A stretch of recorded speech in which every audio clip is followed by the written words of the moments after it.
The morning light spilled through the floor-to-ceiling windows of the Harrington mansion, casting long shadows across the immaculate marble floors. Ethan Harrington stood at his usual spot by the bay window, his reflection ghost-like against the glass as he sipped his precisely prepared morning coffee.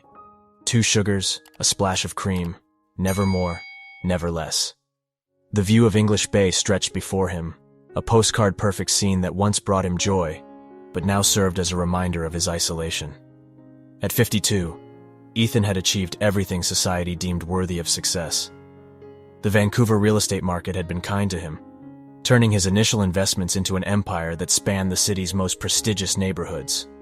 His name was synonymous with luxury developments and shrewd business acumen. Yet, as he stood in his 3-story mansion, the emptiness of his achievements echoed through the 8,000 square feet of meticulously maintained space. The soft clearing of a throat broke the silence. "Will you be taking breakfast in the study again, sir?" James O'Connor's voice carried from the doorway. The butler, a man in his early 60s with salt and pepper hair and a perpetually starched collar, had served the Harrington household for nearly 2 decades.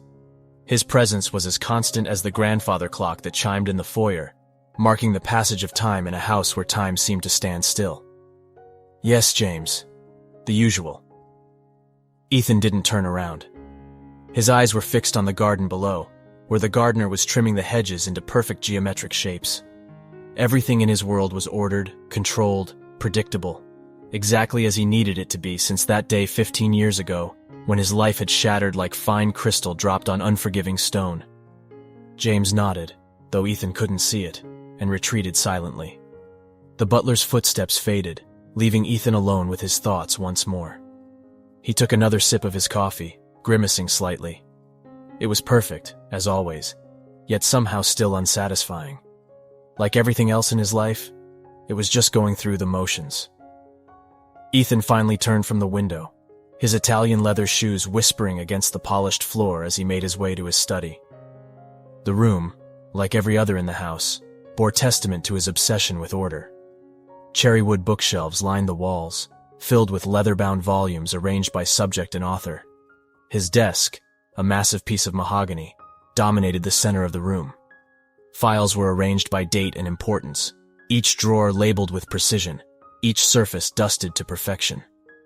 The only disruption to this careful arrangement was a single silver frame on his desk, face down as it had been for years. Ethan's hand hovered over it for a moment, trembling slightly, before he pulled back. He couldn't bear to look at it, but he couldn't bring himself to put it away either. It was his penance, his daily reminder of what he had lost. As he settled into his chair, Ethan's eyes fell on the day's schedule, meticulously prepared by James. Board meetings, property viewings, a charity gala in the evening, all the trappings of a successful life that felt increasingly hollow. He sighed, reaching for the first file. Work had been his refuge for 15 years, and he clung to it now like a drowning man to a life raft. But today, something felt different. A restlessness he couldn't quite name stirred in his chest. As the morning light crept across his desk, Ethan couldn't shake the feeling that change was coming, whether he was ready for it or not. The following Monday brought an unexpected ripple to the mansion's carefully maintained routine. Sophia Martinez stood at the service entrance, her simple black dress and practical shoes exactly as specified in the employment agreement. At 32, she carried herself with quiet dignity, her dark hair neatly pulled back, revealing a face that somehow managed to look both young and wise beyond its years. James opened the door, his eyebrows rising slightly at the sight of her. "Ms. Martinez, I presume?" he said, his tone professionally neutral but tinged with an undercurrent of something. Curiosity? Apprehension? Sophia couldn't quite place it. "Yes, sir," she replied, offering a small smile. "I'm here for the housemaid position." James nodded, stepping aside to let her in. "Of course. Please, follow me. I'll give you a tour of the house and explain your duties." As they walked through the service corridors, Sophia couldn't help but feel a strange sense of déjà vu. The polished floors, the gleaming fixtures, even the scent of lemon polish in the air, all felt oddly familiar, though she knew she had never set foot in this mansion before. "You'll report directly to me," James explained, his shoes clicking against the hardwood floors as they walked. Mr. Harrington expects absolute discretion and attention to detail. The household runs on a strict schedule, and punctuality is of utmost importance. Sophia nodded, taking mental notes of each turn, each room. Her fingers absently reached for the pendant around her neck, a heart-shaped silver piece that had been with her for as long as she could remember. The cool metal against her skin was comforting, grounding her in this new and somewhat overwhelming environment. As they approached the main hall, a door opened, and Ethan Harrington emerged from his study, his attention focused on a stack of documents in his hands. He glanced up briefly, then stopped, his eyes widening almost imperceptibly. "Mr. Harrington," James said smoothly, "this is Sophia Martinez, the new housemaid we discussed." Ethan seemed to gather himself, straightening his already impeccable posture. "Welcome to the household, Ms. Martinez," he managed, his voice controlled but with a hint of something that Sophia couldn't quite identify. His eyes were drawn to the pendant at her throat, and for a moment, he seemed to forget his papers, his schedule, his carefully ordered world. Sophia felt a flutter of unease under his intense gaze. "Thank you, Mr. Harrington," she replied, her voice steady despite her nervousness. "I look forward to working here." Ethan nodded, his eyes still fixed on her necklace. "Yes, well, James will show you everything you need to know." He turned abruptly, disappearing back into his study, the door closing with a soft but definitive click. James cleared his throat, breaking the sudden tension in the air. "Well then, let's continue with the tour, shall we?" As they moved on, Sophia couldn't shake the feeling that something significant had just happened, though she couldn't begin to understand what. She touched her pendant again, a habit she had developed over the years whenever she felt unsettled. Little did she know that this simple piece of jewelry would soon become the key to unlocking a mystery that had haunted the Harrington mansion for 15 long years. That night, long after the household had settled into silence, Ethan found himself unable to sleep. The encounter with Sophia Martinez had stirred something within him, a long-dormant emotion he couldn't quite name. He paced his bedroom, the plush carpet muffling his footsteps, before finally giving up and making his way to his private study. The room was bathed in moonlight, casting long shadows across the book-lined walls. Ethan's hand trembled as he reached for the bottom drawer of his desk, a drawer he hadn't opened in years. From it, he withdrew a silver frame, identical to the one that lay face down on his desk. With a deep breath, he turned it over. In the photograph, a little girl smiled at the camera, her dark hair catching the sun, a heart-shaped pendant identical to Sophia's hanging around her neck. Lily, his Lily, frozen in time at 7 years old, just days before she disappeared. The coincidence was impossible to ignore, yet equally impossible to acknowledge. Ethan's mind raced, trying to make sense of what he had seen. Lily had been 7 when she disappeared, a fact that had shattered his marriage, his life, his sense of order. The police had searched for months, following every lead, no matter how tenuous. Margaret, his wife, had moved out after a year, unable to bear the weight of their shared loss and mutual blame. During dinner service earlier that evening, he had watched Sophia from the corner of his eye, noting how she moved with a grace that seemed familiar, how she tucked her hair behind her ear in a gesture that made his heart ache with recognition. But it couldn't be. The math didn't add up. The logic refused to align. Sophia was a grown woman, not the 7-year-old girl he had lost. A soft knock at the door startled him from his thoughts. "Come in," he called, hastily returning the frame to its drawer. James entered, his appearance as impeccable as ever despite the late hour. "I apologize for the intrusion, sir. I saw the light and wanted to ensure everything was all right." Ethan studied his butler's face, searching for... he wasn't sure what. "The new maid, James," he spoke slowly, measuring his words. "Where did you say she came from?" "Her references were impeccable, sir. From a household in Toronto." James's tone was professional, but there was a slight hesitation, a flicker of something in his eyes that Ethan had never noticed before. "And her background? Her family?"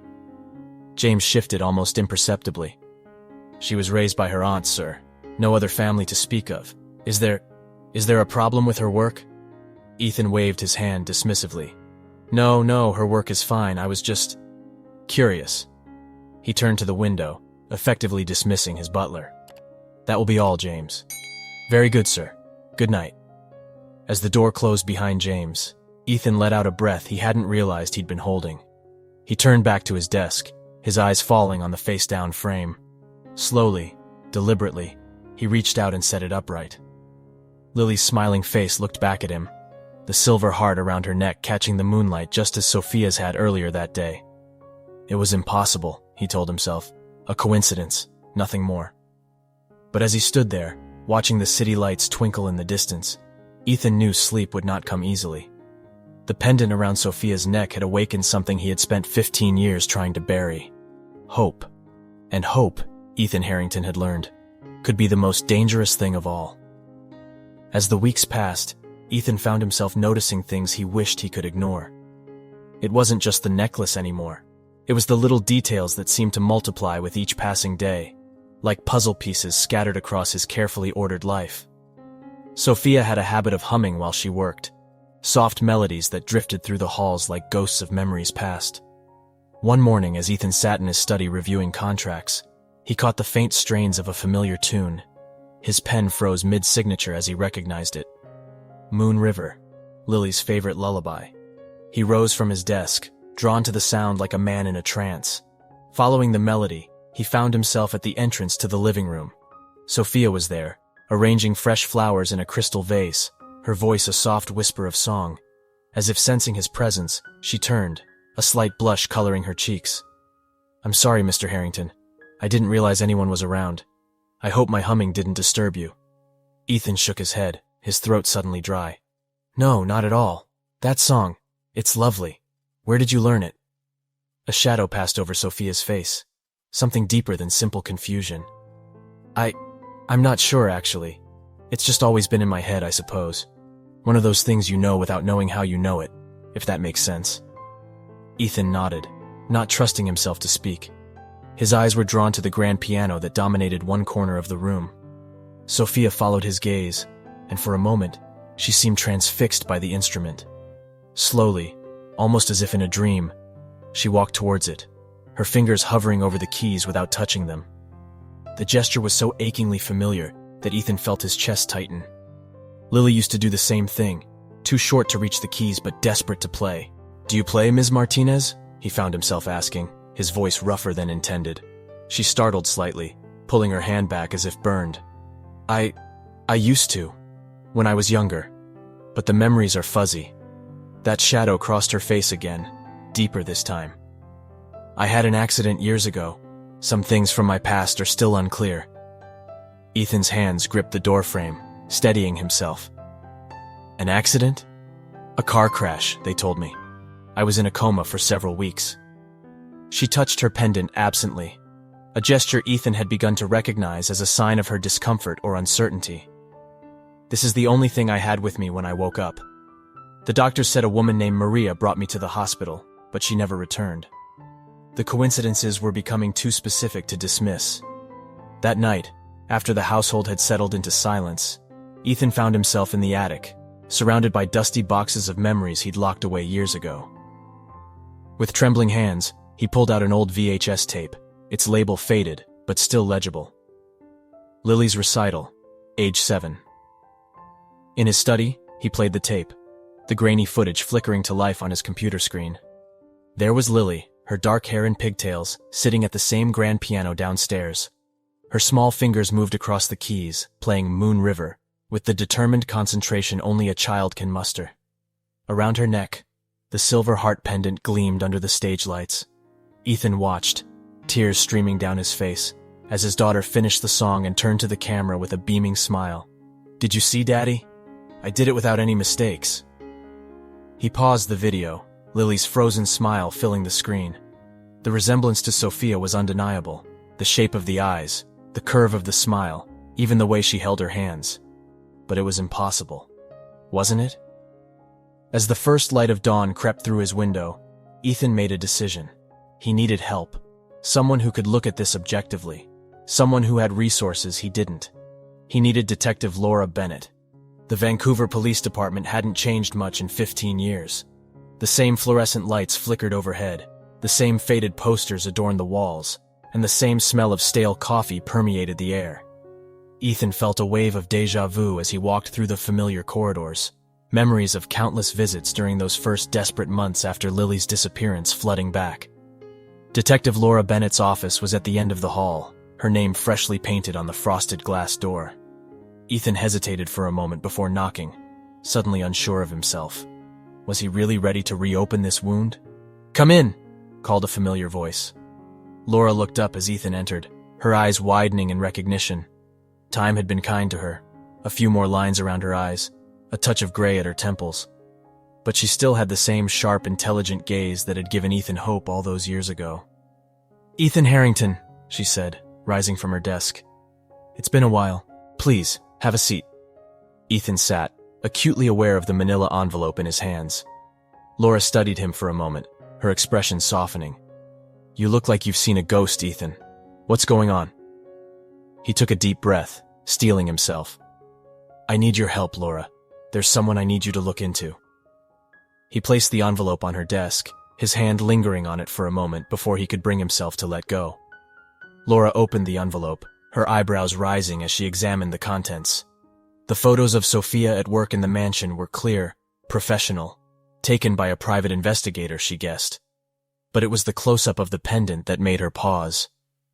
"I remember this necklace," she said quietly, looking up at Ethan. "Custom made, you said. One of a kind." "One of two," Ethan corrected, his voice barely above a whisper.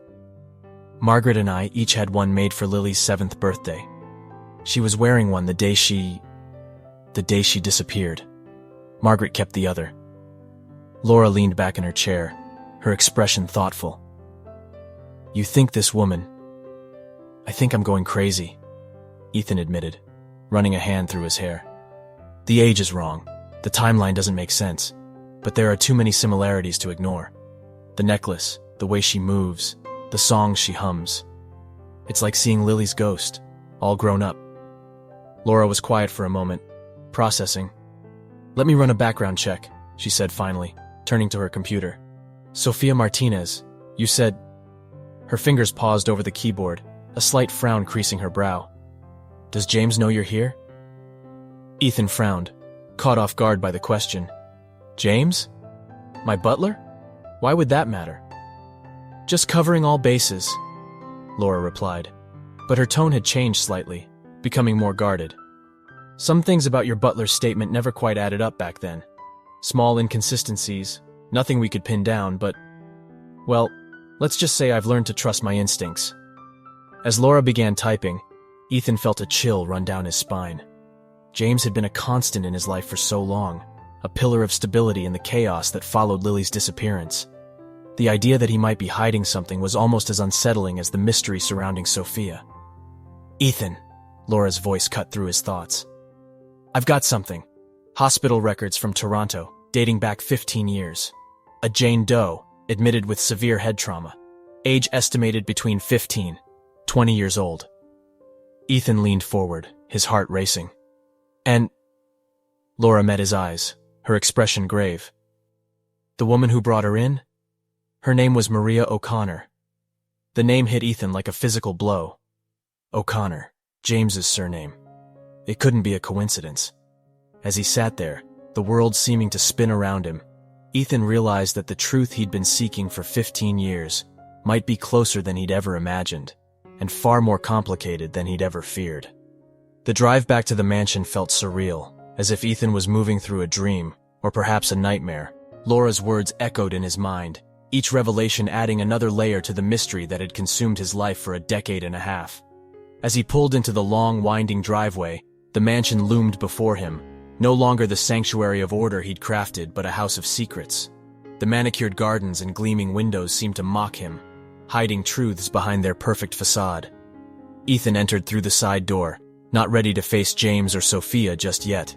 He needed time to think, to process, but fate, it seemed, had other plans. As he made his way towards his study, he heard voices coming from the kitchen. James and Sophia, their tones hushed but intense. Ethan found himself moving closer, his footsteps silent on the thick carpet.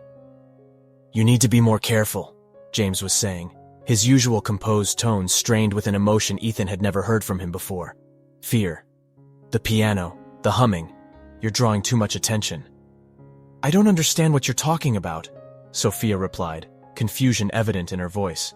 I'm just doing my job. Mr. Harrington hasn't complained about my work. It's not about your work, James hissed. It's about… just remember what we discussed during your interview. Keep things professional. Distance is important. Ethan stepped back, his mind racing. What had James discussed with Sophia during her interview? Why was he so concerned about her drawing attention? And most importantly, what did James know about Sophia's true identity? He retreated to his study, closing the door softly behind him. His phone buzzed in his pocket. A message from Laura. Found something. Hospital records confirmed. DNA test possible. Come to my office tomorrow. Ethan sank into his chair, overwhelmed. A DNA test could provide definitive answers, but was he ready for those answers? What if Sophia really was Lily? And if she was, what did that mean for the life she'd built as Sophia Martinez? As night fell, Ethan found himself unable to sleep, his mind a whirlwind of questions and half-formed theories. He paced his study, pausing occasionally to stare out at the moonlit gardens where Lily had once played. It was well past midnight when he heard it, the soft strains of music drifting up from downstairs. Ethan froze, listening intently. It was Moon River again, but this time it wasn't just humming. Someone was playing the piano. Heart pounding, he made his way downstairs following the melody. As he approached the living room, the music grew louder, more confident. And then, unexpectedly, a voice joined the piano, soft, slightly uncertain, but hauntingly familiar. Moon River, wider than a mile, I'm crossing you in style someday. Ethan's blood ran cold. Those weren't the correct lyrics. They were the words Lily had always sung, a childhood mistake she'd insisted on keeping because she thought it sounded better. No one else knew that version. No one except family. He stepped into the doorway, his presence causing an abrupt end to the music. Sophia sat at the piano, her hands frozen over the keys, her eyes wide with a mix of surprise and something deeper, a flash of recognition that vanished as quickly as it had appeared. Behind her, James stood rooted to the spot, a shattered vase at his feet. Their eyes met, and in that moment, Ethan saw something he'd never seen in his butler's face before. Naked, undisguised fear. The grandfather clock in the hall chimed, breaking the tableau. 1, 2, 3 chimes, a countdown to a truth that could no longer be denied or hidden. As the final chime faded, Ethan knew with absolute certainty that by this time tomorrow, nothing in his carefully ordered world would ever be the same again. The morning after the late-night piano incident dawned gray and somber, as if the weather itself was attuned to the tensions simmering within the Harrington mansion. Ethan sat in his study, Laura's findings spread across his desk, each piece of paper a potential key to unlocking the mystery that had consumed his life. The hospital records showed that Sophia, or the woman he now suspected might be Lily, had been admitted to Toronto General 15 years ago. She'd been brought in by a woman matching Maria O'Connor's description, James's sister. The timing aligned perfectly with Lily's disappearance, but the patient's listed age was 17 at the time, not 7. Ethan rubbed his temples, trying to make sense of it all. Could records have been falsified? And if so, why? What was James's role in all of this? A soft knock at the door interrupted his thoughts. Mr. Harrington? Sophia's voice called tentatively. May I come in? Ethan hastily gathered the papers, shoving them into a drawer. Yes, come in, he called, trying to keep his voice steady. Sophia entered, carrying a tea tray. The normality of the gesture felt surreal given the circumstances. I thought you might need this, she said, setting the tray down on his desk. As she poured the tea, Ethan noticed her hands trembling slightly. Is everything all right, Ms. Martinez? She hesitated, then spoke softly, her eyes fixed on the teacup. Sometimes I get these feelings, like I've been here before, like I know things I shouldn't know. Her hand went to her pendant, a gesture Ethan had come to recognize as a sign of her discomfort. Last night when I was playing the piano, it felt so familiar. And that song, I don't know where I learned it, but it feels important somehow. Ethan's throat tightened. He stood slowly, walking to a locked cabinet behind his desk. With slightly shaking hands, he opened it and carefully removed a small, dusty object. I dreamed about this, Sophia whispered, her eyes wide as Ethan placed the silver music box on the desk. It played Moon River, and it sat on a shelf in this study. But that's impossible, isn't it? Ethan's heart raced. He wound the music box, and the familiar melody filled the room. Sophia's face paled, her hand clutching her pendant so tightly her knuckles turned white. "How did I know that?" she whispered, her voice trembling. "Mr. Harrington, what's happening to me?" Before Ethan could respond, they heard the front door open and close. James's voice echoed from the foyer, sharp and urgent. "Ms. Martinez, I need to speak with you immediately." Sophia looked at Ethan, confusion and fear warring in her eyes. I should go," she said, backing towards the door. Ethan nodded, unable to find words. As Sophia left, he sank back into his chair, the music box still playing its haunting melody. He reached for his phone, sending a quick text to Laura. "We need to move faster. Things are unraveling here." Detective Laura Bennett arrived at the mansion just as the sun was setting, casting long shadows through the windows. She found Ethan in the kitchen, staring at a note left on the counter. "They're both gone," he said without preamble, handing her the paper. "James and Sophia disappeared 20 minutes ago." Laura read the hastily scrawled message. "I'm sorry, sir. I did what I thought was right at the time. Please forgive me." "I have units watching the airports and bus stations," Laura said, pulling out her phone. "But first, you need to see this." She placed a file on the counter. "We found Maria. Her real name was Maria O'Connor." Ethan's head snapped up. "O'Connor? Like James's sister. She died 3 years ago, but before that, she worked as a nurse at Toronto General." Laura's voice was gentle but firm. "Ethan, we found evidence of a massive fraud. Someone altered hospital records, created false identities. The age discrepancy in Sophia's records? The papers were doctored. The pieces were falling into place with devastating clarity." "James," Ethan breathed. "James took her. But why?" A new voice answered from the doorway. "Because Margaret asked him to." They turned to find Sophia. No, Lily, standing there, tears streaming down her face. Behind her, James stood with his hands raised, Detective Bennett's officers flanking him. The kitchen, once a place of warmth and comfort, now felt like the stage for a surreal drama. Ethan stared at his daughter, for he was now certain that's who she was, drinking in every detail of her face, seeing the echoes of the little girl he'd lost in the woman who stood before him. "Lily," he whispered, his voice breaking on the name he hadn't spoken aloud in years. She nodded, a sob escaping her. I remember. Not everything, but enough. Oh, Dad, I'm so sorry." Ethan moved towards her, his arms outstretched, but Laura gently held him back. "We need to hear the whole story," she said softly. "All of it." James, his posture defeated, spoke up. "Perhaps we should move to the living room. This will take some time to explain." They gathered in the living room, the space that had once hosted elegant parties now witness to the unraveling of 15 years of secrets. Lily sat on the sofa, her pendant catching the light just as it had when she was 7. Ethan sat across from her, unable to take his eyes off his daughter, afraid she might disappear again if he looked away. Laura stood by the fireplace, her notebook ready, while 2 officers remained with James. "Start from the beginning," Laura said gently. "What happened the day Lily disappeared?" James took a deep breath, his shoulders slumped in defeat. "Margaret was planning to leave you," he began, looking at Ethan. "She'd been unhappy for years, but she knew she wouldn't get custody, not with your money and influence. She convinced me to help her stage the kidnapping. Maria was supposed to take Lily to Toronto, raise her there until Margaret could establish a new life." Lily picked up the thread, her voice distant as she recounted memories that were only now resurfacing. "I remember being scared, but Aunt Maria, that's what she told me to call her, said it was just a game. We were going on an adventure." She paused, her brow furrowing. "But then, there was a loud noise, screeching tires. There was an accident," James continued, his voice heavy with regret. "The car crashed, and Lily hit her head. When she woke up in the hospital, she couldn't remember anything. Maria, she panicked. She told the doctors Lily was her niece, that her name was Sophia. The head injury made it easy to explain away any inconsistencies in her story. Ethan gripped the arms of his chair, his knuckles white. And Margaret?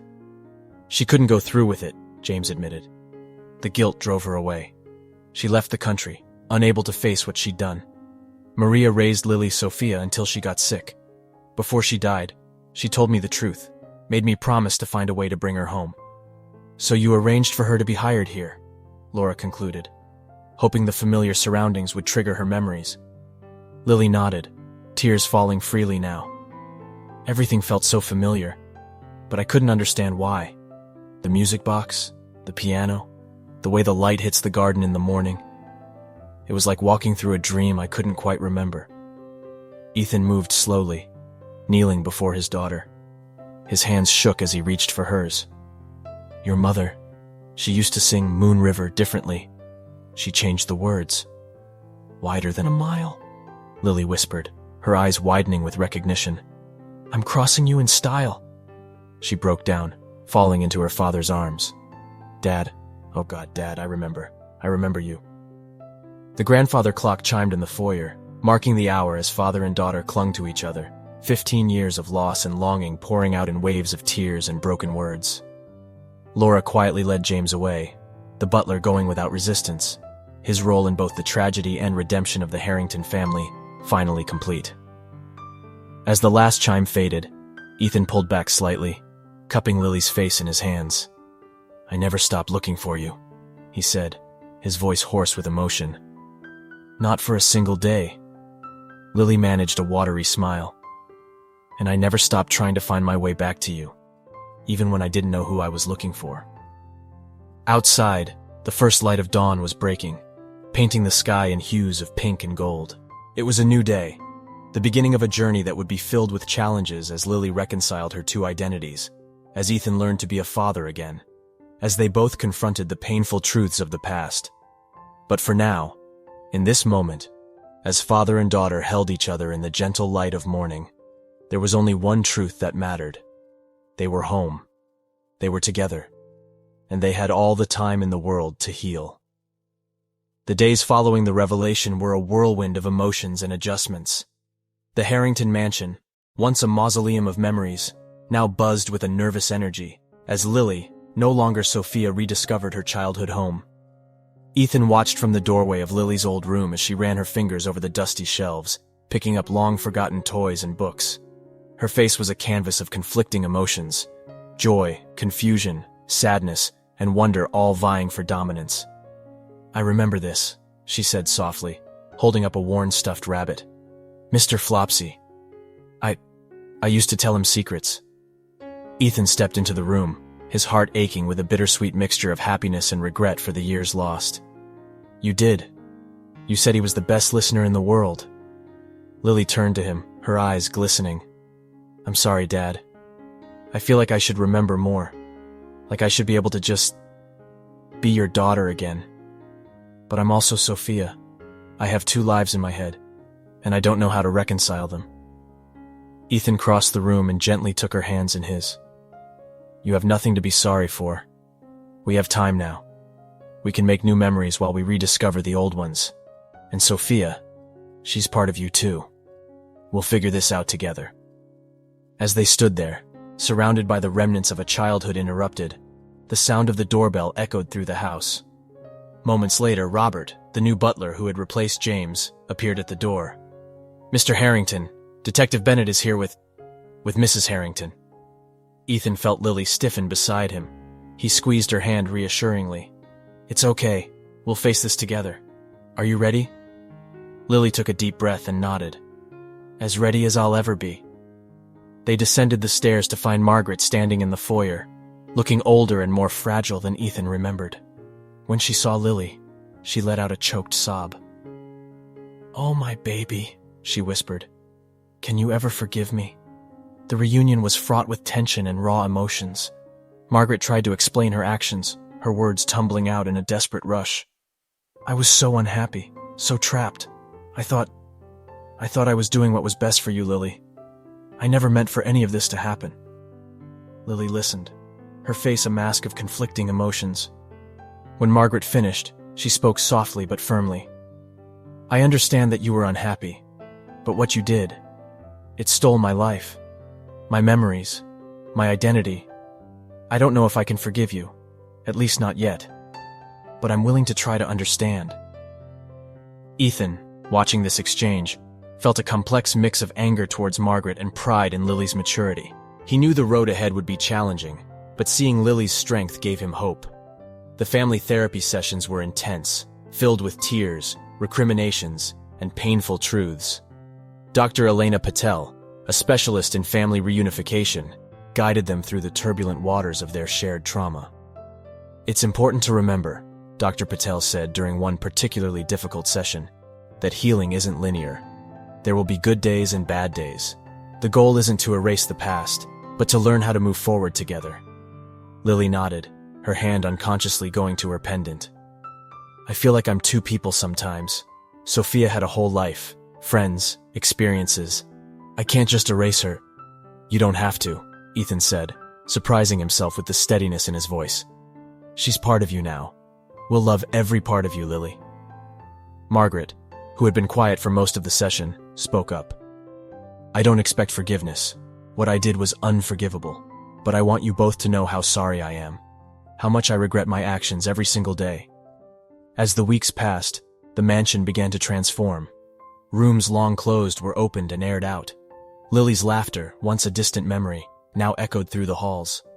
Ethan found himself smiling more, the weight of 15 years of grief slowly lifting. The legal aspects of Lily's return were complex, but with Laura's help and Ethan's resources, they navigated the bureaucratic maze. Sophia Martinez's identity was legally merged with Lily Harrington's, allowing her to reclaim her true name while acknowledging the life she had lived. One evening, as Ethan was working in his study, he heard music floating up from the living room. He followed the sound to find Lily at the piano, her fingers moving confidently over the keys as she played Moon River. Margaret sat nearby, softly singing along, her voice breaking on certain words. Ethan stood in the doorway, watching his family begin to heal. It wasn't perfect. There were still awkward silences and moments of tension, but it was real, and it was theirs. 1 year later, the Harrington mansion hosted its first party in over a decade. The occasion was Lily's 34th birthday, a celebration of her past and her future. The guest list was small: Laura Bennett, Dr. Patel, a few close friends Lily had made since her return, and surprisingly, James O'Connor. James had served his time, and upon release, had written a lengthy letter of apology to the family. His presence at the party was a testament to the power of forgiveness and the complexity of human relationships. As Ethan looked around the room, he marveled at the changes a year had brought. Margaret, while not living in the mansion, had become a regular presence in their lives. The three of them were slowly rebuilding their relationships, navigating the complex emotions of their shared past. Lily had started pursuing a degree in child psychology, inspired by her own experiences and a desire to help others who had suffered trauma or displacement. Her dual perspective as both Lily and Sophia gave her unique insights that her professors praised. The sound of clinking glass drew everyone's attention. Lily stood in the center of the room, her pendant glinting in the light.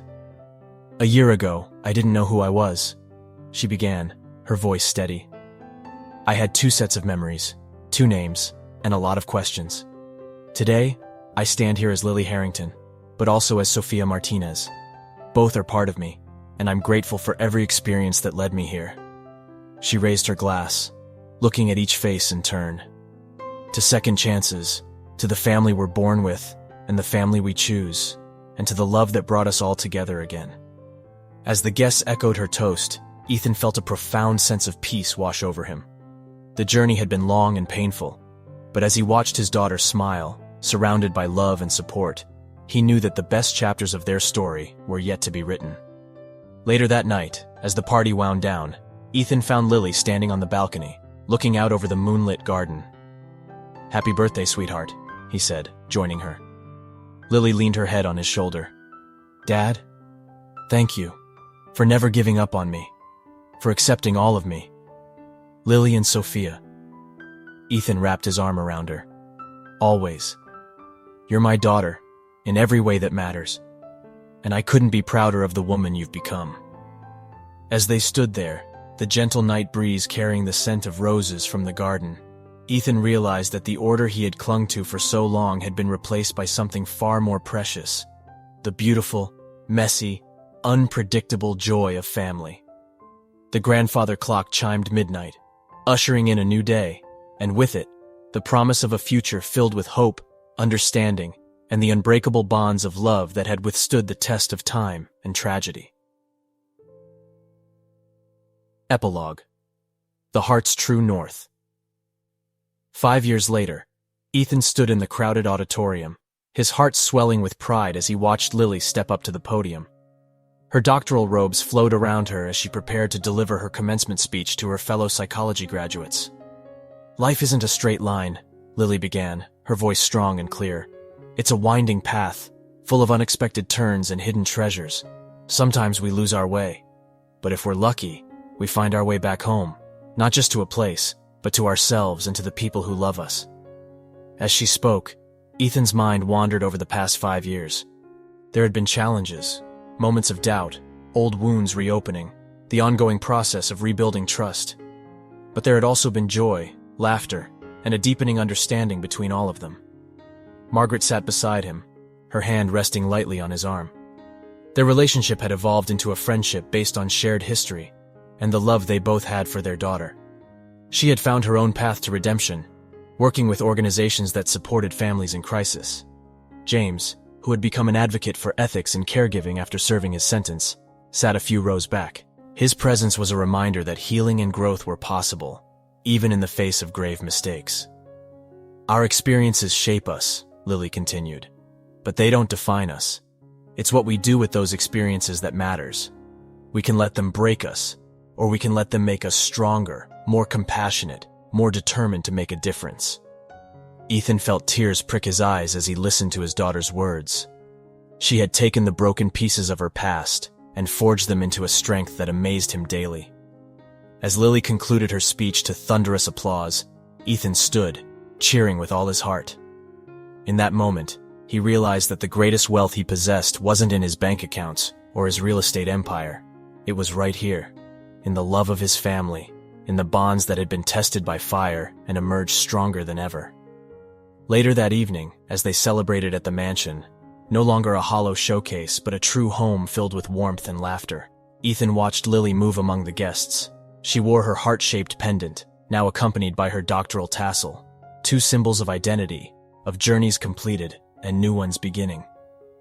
Lily caught his eye across the room and smiled, a smile that held echoes of both the 7-year-old girl he had lost and the remarkable woman she had become.